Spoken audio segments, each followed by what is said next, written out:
The Museum Roadshow is brought to you by 125 Apparel.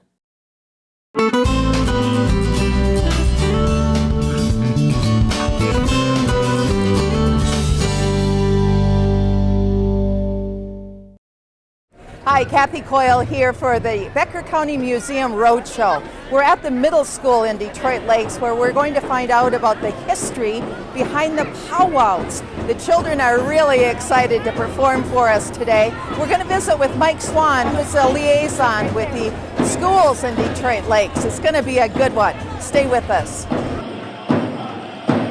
All right, our royalty, our eagle stars, our flags and our royalty being followed in by our adult women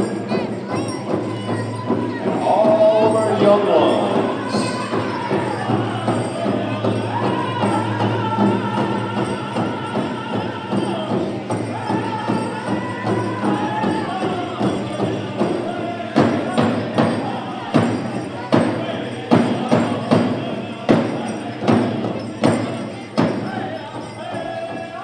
The term powwow derives from PowWow, meaning medicine man, in Nartik, a language spoken by the Algonquian people in Massachusetts. For centuries, the American Indian communities had conducted ceremonial gatherings according to the Smithsonian Center for Folklife. Modern powwows, however, derive from more recent ceremonies that began in the Plains area. In the late 19th century, the U.S. government seized swaths of land from the Lakota, Dakota, Blackfoot, and Ojibwe people in the northern plains. This period of forced migration and upheaval resulted in great intertribal exchange and solidarity among Plains Indians. Two intertribal traditions emerged during this period: the drum religion and the grass dance. The drum religion was a sacred drum ritual that fostered peace and friendship, while the grass dance was an adapted form of ancient warrior dances. Both emphasize the value of generosity and gift exchange. These were the precursors to the modern powwow. We welcome to the TV3 studio Mike Swan. Mike is the American Indian Cultural Liaison in the Detroit Lake Schools. He works with Joe Currier, who is a Native American coordinator. Welcome, Mike. Bonjour. Now, you're younger than I am, I found out, but you grew up on the Pine Point area. And so you're involved in powwows for many decades. How have you seen the powwow change, or have you seen it change over the years, Mike? Well, I see it changed over the years. Keep in mind, we had, on White Earth Reservation, we had celebrations for, since the reservation was established back in 1867. And every June 14th, they would have a celebration. And the people would come and camp, and we didn't have a big arena like we do nowadays. It was just out there in the field, and people bring a drum, and we even had visitors from either Red Lake or Sisseton, and the Lakota people come up into also, and they have the dances. We didn't have a grand entry at the time when they first had them around this area. The men would just start singing the songs, and the people would just come out. Nowadays, like our powwows nowadays, we have what they call grand entry, where the flags, the eagle staffs, the veterans, followed by the royalty, then the men, the women, and the children. That's how the progression usually is with the grand entry nowadays. And there's an emphasis on honoring veterans, isn't there? Because a large percentage of Native Americans have become veterans. Yes, especially during World War II. Even my village that I live at in Pine Point, there was 98 men and women that enlisted during World War II and fought, and only 2 didn't come home. All the rest returned.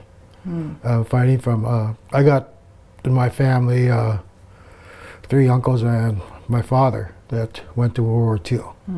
The other ones, the younger ones, uncles went to Korea. But that was something that back in World War I, Native Americans didn't become citizens of the United States until 1924. So during World War I, they couldn't draft Native Americans, but a lot of Native Americans enlisted and fought in World War I. But a lot of people went to World War II. A lot went to the Korean War, Vietnam, until the end of the draft in 1973. But it is an honor, honoring veterans.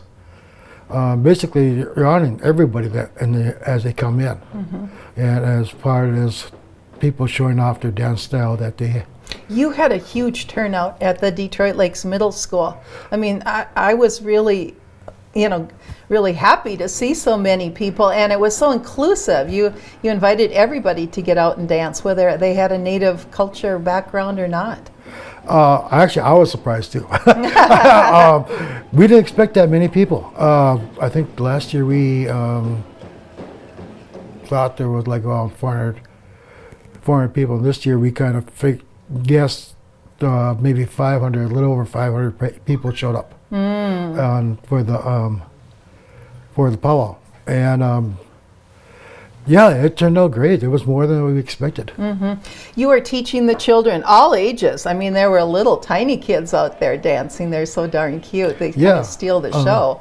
That's one of the things that we do in our drum and dance here in Detroit Lakes at the school, is teaching young boys how to sing the songs. Then also the young girls how to dance, either jingle dress or fancy shawl or traditional.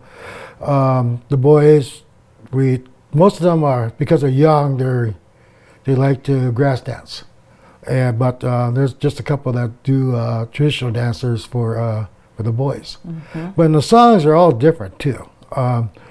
If you really don't know the songs, and you just listen to them, you kind of think that they're singing the same song. It sounds like the same song, but it's not.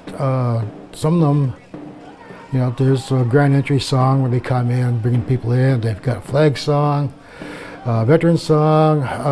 Then they did a crow hop and sneak up, and a lot of intertribals. A lot of intertribals are social dance songs where anybody could come out and participate. And that's what they end up doing, is to try to get people to come out there and dance and participate, no matter what culture they are. And to experience, especially this month, Native American Heritage Month, is to allow other people from other nationalities to experience it, Native people, and share our culture with them. Now, how often are the children getting together with the elders and learning the dances and the songs and the drum beat and all that goes into it, and also the regalia? What's the story behind the regalia? I asked some of the children, and it sounded like it had been passed on to them from an older relative. Well, we get together at least twice a week, Mondays and Tuesdays, and it has a lot of support of the parents and grandparents in getting together, and especially learning the songs for the boys to learn how to sing. Then working with the young girls also. We started this actually last spring. We started. We used to have a drum and dance before, but we revived it, and through the school, and they go to different places and participate in other school powwows, especially during the springtime. This was the first time that we had a powwow here in the fall for Detroit Lakes. Well, it was a great powwow, Yeah. well attended. everybody seemed to be having a great time. And then we had a feast before the dancing. I was afraid somebody gets sick because they had their supper before they danced. It wasn't a lot of food. There was a lot of food. Yes, well, they had some sloppy joes that were awfully sloppy good. joes and wild rice and chips and everything like that. Yeah. Well, so next time you see that a powwow is going on in our area, take it in. It's really fun, and like I said before, it's inclusive. So I know some friends of mine just moved here from the Twin Cities, and they're out there dancing. They're in their 70s, and they're with their great-grandchildren, and they just loved it. So thank you so much, Mike, for joining us today. And let's look some more at the children and their wonderful dance. Oh, this is a spot dance. Ladies and gentlemen, come on out. We got something for you. Come on out. One more time, boys. One more time as we get ready for the spot dance. Anybody can win. Come on out. You don't need to be in regalia. Come on out in your tennis shoes, jeans, t-shirt.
Thank you for watching this episode of the Museum Roadshow, brought to you by 125 Apparel.